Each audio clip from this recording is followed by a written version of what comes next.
new venue for everyone.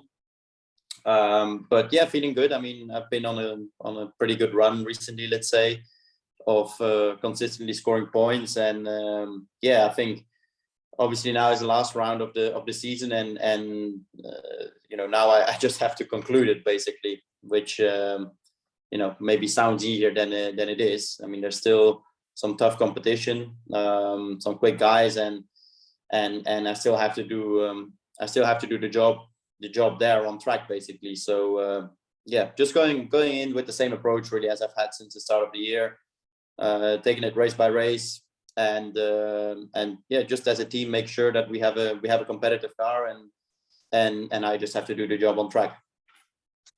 And obviously Mercedes EQ are reigning world champions. How much of an achievement would it be for the team to do a back-to-back and defend the title?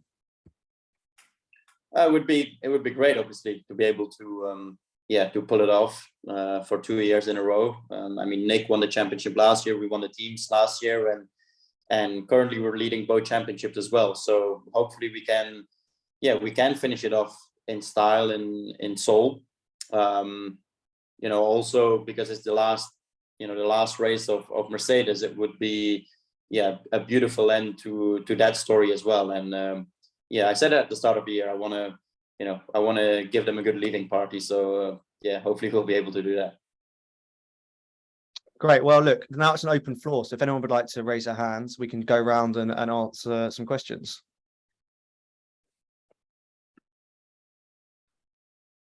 Right, Ali, should we come to you first? Hi, thanks for that. Hi, Stoffel. Hello. Just wanted to get your opinion until we going into these final races, final few events of the season, and including London as well. There's obviously the challenges for both the drivers and for the team championships. How have you seen like a rise in standard over the last few years in terms of competitiveness between the teams? How have you seen, and in general for Formula E, is the standards like rising year after year in your opinion?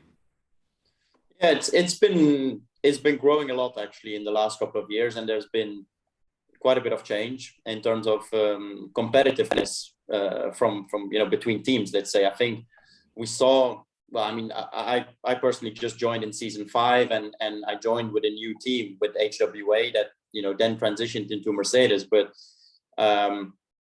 when you look then, you had a pretty dominant DS Techeetah, let's say, at the start of that new generation, and I think that kind of made everyone wake up to raise their standards and raise their game. And I think since then, the teams have become massively competitive, and the margins now between everyone are just getting smaller and smaller. So it's becoming harder and harder as well to achieve those good results, because the moment that you're leaving a little bit of performance on the table, there is someone else there to take it from you. So the thing is, it's very satisfying as a driver when you do well. You know that you've pretty much maximized your potential on that day. Great, thank you so much.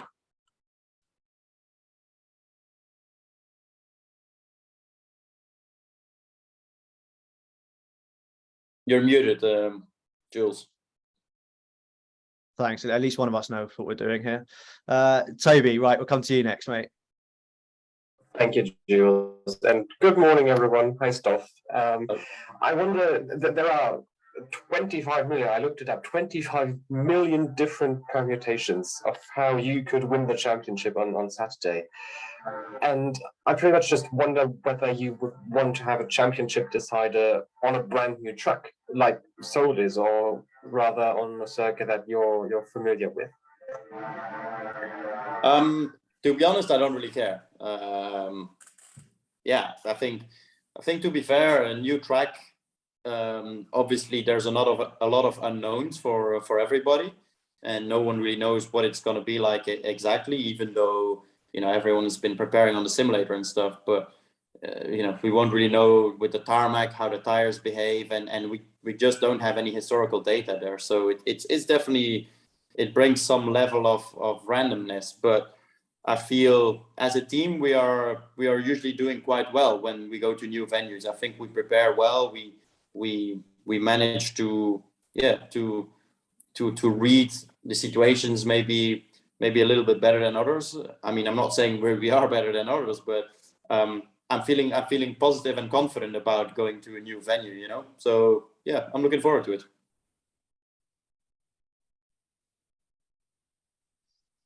Great. And then Jake, if we come to you next. Hi, Stoff. Hope all's well. So just going through your results for the season, really, you seem to have been super consistent. Mercedes has been pretty consistent as well.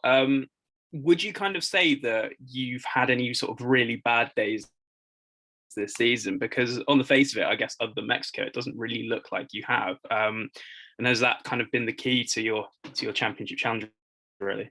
Thanks. Yeah, I think, you know, I've been very consistent this year, and yeah, I mean, I definitely had some bad days, let's say, but I think I've always managed to recover pretty well in races or something. You know, I mean, Mexico was actually not that bad. It's just I got taken out by Lucas on the second to last lap. So I think I would have finished probably 5th or 4th in that race when everyone was running out of energy. But yeah, I think it's been a very good season so far, like very good consistency. I think it's been important to qualify at the front, and then yeah, been racing quite well. But even, you know, when qualifying hasn't gone that well, you know, I would say Saudi, I didn't qualify well. Actually, Mexico, we didn't really do that well as well.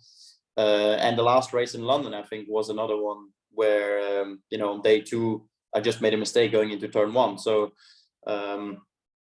you know, there's been definitely some moments, but I think in general, I've kind of been able to recover the situation fairly well.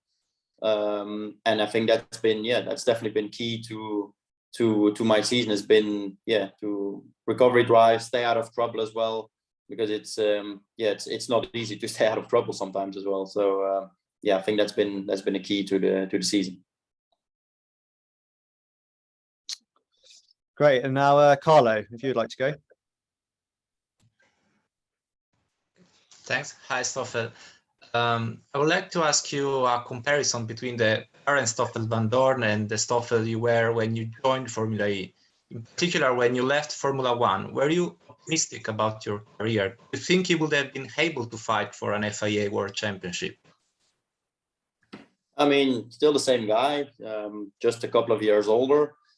But yeah, I mean, obviously Formula One was a different environment and a pretty tough time at the time. But I was still very confident in my own abilities, my own talent, and what I could do in a racing car. And I think the moment I joined Formula E, I kind of knew immediately that in the right conditions, I should be able to fight for victories and for championships. And yeah, I think, you know, the first year obviously was a bit hard as a new team coming in. We were not a manufacturer, and there was just, you know, so many things to learn. But we still, you know, we had a couple podiums, some pole positions, and I would say that the first year was still, you know, quite good in some sense.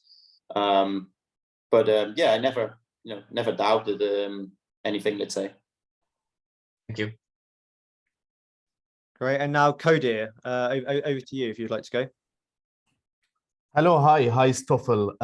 If you win the title this weekend, it's gonna be your first single-seater title since 2015 when you won the GP2 title with Arte Grand Prix.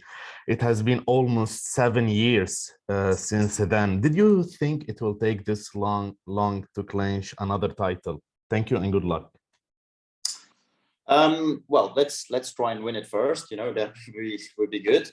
But yeah, I think it's quite challenging in a way that you know, when you look at a lot of guys in Formula One, for example, often their last title has been the last junior series that they have done before going to Formula One. Like you know, when I went to Formula One, I was obviously there not in very good conditions, and there was no way of even fighting for for podiums or victories, let's say. So yeah, it's kind of hard to compare. You suddenly get to a certain level where you need a little bit of luck and things to go your way to be able to be in the right environment and to be able to do that. And I think after Formula One, I managed to get that environment. It's taken a little bit of time for it to build, but I knew with Mercedes that I was going to get the right environment and I was going to get the tools available to fight for a championship again.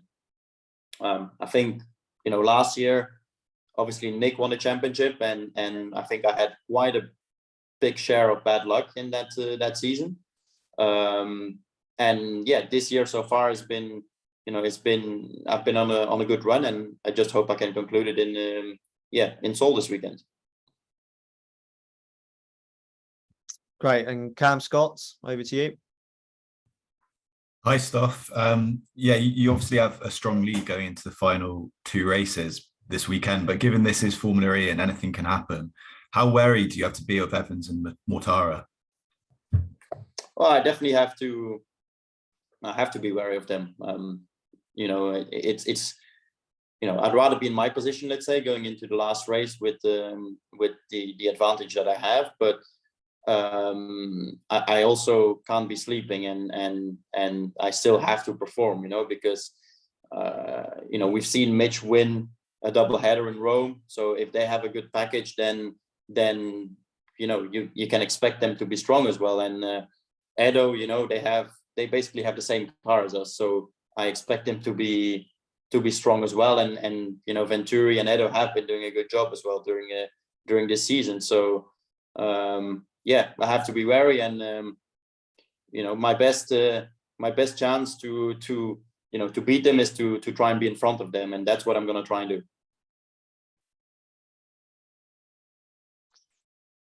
Henry, over to you next. Hi, morning, Stoffel. I was just wondering, obviously you've had 2 weeks between the penultimate race and the last race. I was wondering, how have you dealt with that time, those 2 weeks, and sort of kept your mind busy? I was wondering if you've had any conversations with Nick, because obviously he was in a similar, or won the championship last year, wondering how you sort of kept yourself, I don't know, how you've been sleeping at night, I guess. I've been sleeping quite okay, to be honest. But yeah, it's been, to be fair, it's been quite busy, because even the last few weeks, it's been one race and then kind of a week off and then race again. But that week off is not really a week off. It's straight to the simulator again, debriefing the last event and getting ready for the next one. So it's been pretty busy in that sense.